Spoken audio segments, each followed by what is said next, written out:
बिस्मिल्लाहिर्रहमानिर्रहीम। अस्सलाम वालेकुम। दोस्तों, नबी अकरम सल्लल्लाहु अलैहि वसल्लम ने दरिया फ़रात के बारे में जो पेशन गोई की थी और जो नबी करीम सल्लल्लाहु अलैहि वसल्लम की अहादीस के मुताबिक क़यामत की सबसे बड़ी पेशन गोइयों में से एक है, वो इस वक्त पूरी होने वाली है। और इस सिलसिले में माहिरीन भी ऐसी वार्निंग दे रहे हैं। ये पेशन गोई इतनी बड़ी है कि इसके नतीजे में होने वाला हादसा इस कदर शदीद और भयानक होगा कि हदीस नबी सल्लल्लाहु अलैहि वसल्लम के अल्फाज में इस झगड़े में 100 में से 99 लोग मारे जाएंगे और सिर्फ एक बचेगा, यानी 99% मुतरक ग्रुपों में से सिर्फ 1% बचेंगे। ये पेशन गोई क्या है और उसके बारे में माहिरीन और साइंसदानों का क्या कहना है, आज की इस वीडियो में हम यही सब कुछ डिस्कस करने वाले हैं। तो दोस्तों, नबी करीम सल्लल्लाहु अलैहि वसल्लम ने इरशाद फरमाया कि क़यामत तब तक कायम नहीं होगी जब तक दरिया फ़रात खुश्क न हो जाए और इसमें से सोने का एक पार ज़ाहिर न हो। और इस सोने के पार के लिए बहुत सारे लोग आपस में झगड़ा और जंग करेंगे और हर शख्स इस सोने के पार की मलकियत को हासिल करना चाहेगा। वो झगड़ा इस कदर खून रेज होगा कि हर 100 में से 99 अफराद मारे जाएंगे और सिर्फ एक बचेगा। और अगर तुम इस सोने के पार को पाओ तो तुम हरगिज़ इस लड़ाई में शामिल न होना। लड़ाई में शामिल होने वाला हर शख्स जहन्नमी होगा और वो पार अल्लाह की जानिब से एक आजमाइश होगा। दोस्तों, ये हदीस नबी सल्लल्लाहु अलैहि वसल्लम के अल्फाज का मफ़हूम और इस हदीस की रोशनी में हम देख सकते हैं कि सोने के इस पार या ज़्यादा आम फेम अल्फाज में कहें तो सोने की ज़ख़ीरे की मलकियत कितनी ज़्यादा होगी कि तकरीबन दुनिया की हर कौम उसे हासिल करना चाहेगी और वो तमाम के तमाम लोग जो किसी भी फरीक का हिस्सा बनकर इस ज़ख़ीरे के उसूल की लड़ाई में शामिल होंगे वो तमाम जहन्नमी होंगे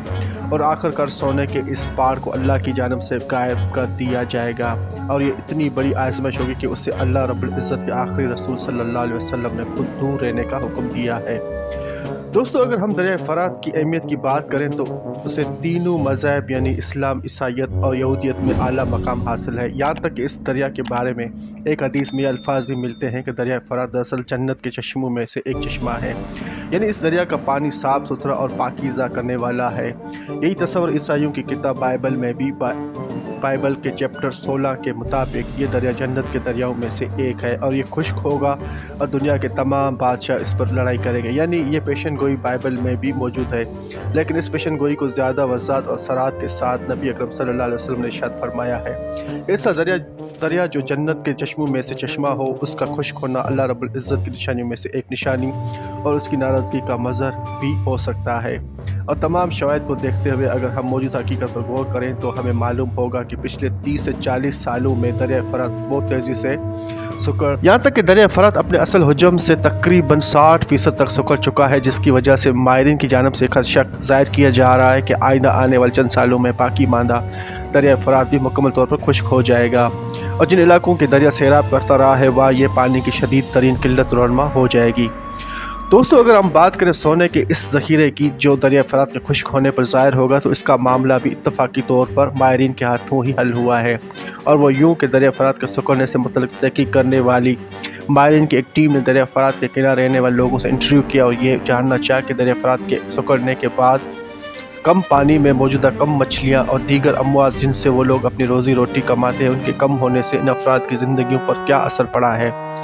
माहिरीन की हैरत की इंतहा न रही जब दरिया फ़रात के किनारे बसने वाले इन खाना बदोश माहीगीर लोगों ने यह बताया कि बेशक दरिया सुकड़ रहा है और उसके अंदर से मछलियाँ कम हो रही हैं, जिसकी वजह से मछलियों से वाबस्ता कारोबार पहले की तरह नहीं रहे। लेकिन दरिया फ़रात के किनारों की रेत में आने वाला पानी सोने के ज़रात रखता है और ऐसा पहले कभी नहीं हुआ और न ही हमने अपने आबा अजदाद से ऐसा कभी सुना है। इन माहीगीरों के मुताबिक जब उन्होंने दरिया फ़रात के पानी में मिली हुई रेत को छाना तो उसमें से सोने के छोटे छोटे ज़र्रात मिले। ये इशारा करता है कि दरिया फ़रात के नीचे सोने कोई बहुत बड़ा ज़ख़ीरा है जो मदफून है, लेकिन चूँकि दरिया फ़रात अपना हुजम कम होने के बावजूद भी अब भी एक दरियाई है, इसलिए इस दरिया को मुकम्मल तौर पर खुश्क नहीं किया जा सकता और सोने के उसूल के लिए ना ही इस दरिया को मोड़ा जा सकता है, क्योंकि इस दरिया पर करोड़ों लोगों की ज़िंदगियाँ तसार करती है। माहिरीन की तहक़ीक़ का मकसद कुछ और था, लेकिन वो इतना बड़ा इंकशाफ था कि इस पर तहक़ीक़ करने पर मजबूर हो गए और उनके लिए हैरत के झटके और भी मज़ीद मौजूद थे जब उन्होंने ये जाना कि उसके बारे में अल्लाह ताला के अल्हामी किताबों में पेश गोई मौजूद है। यहाँ तक कि नबी करीम सल्लल्लाहु अलैहि वसल्लम ने न सिर्फ सोने के ज़ख़ीरे की पेशन गोई की बल्कि उसके नतीजे में पैदा होने वाले अजीम फसाद के बारे में भी बताया जो सोने के ज़ख़ीरे के कब्ज़े के लिए बर्पा होगा। दरिया फ़रात का खुश्क होना, इसमें से सोने के एक ज़ख़ीरे का दरियाफ़्त होना और उसकी मलकियत के लिए दुनिया की ताकतों का आपस में लड़ना, हदीस शरीफ में इस तरफ इशारा करता है कि उसके बाद क़यामत की फ़ाइनल निशानियाँ शुरू हो जाएंगी। उससे हम अंदाज़ा लगा सकते हैं कि दरिया फ़रात के खुश्क होने से पहले ही दज्जाल का ज़हूर होगा और उसके साथ साथ हज़रत मेहदी अलैहिस्सलाम भी ज़ाहिर होंगे, और उसी के साथ दरिया फ़रात के खुश्क होने के पहले ही हज़रत ईसा अलैहिस्सलाम भी ज़ाहिर होंगे। अलबत्ता अभी ये तमाम के तमाम सिर्फ अंदाज़े ही हैं और इस बारे में हतमी तौर पर कुछ भी कहा नहीं जा सकता।